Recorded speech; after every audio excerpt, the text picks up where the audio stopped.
Today on Sleuth Coffee. Nah, just kidding. Welcome to So You Think You Can Plan. Today we are making latte art again using our Sleuth Coffee mug because we are making latte for one.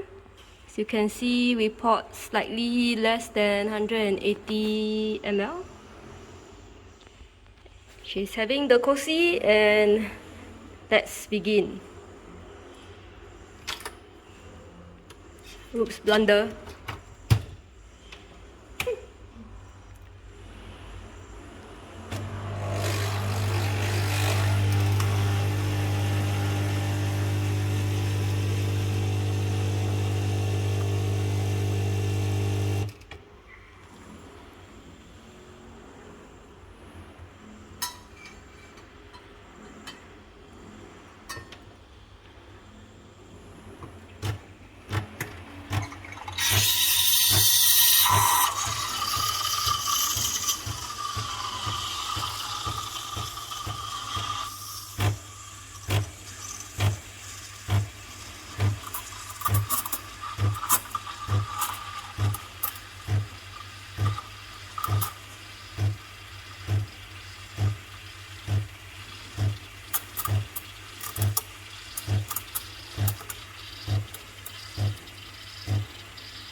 Okay, let's take a closer look at that.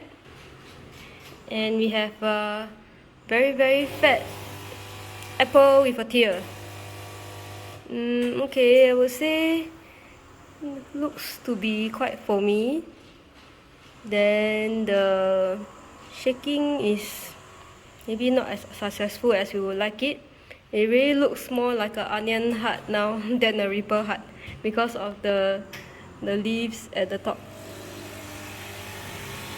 That's it for today's attempt. We are still trying to perfect this one, so keep watching our videos for more. Thanks everybody, bye.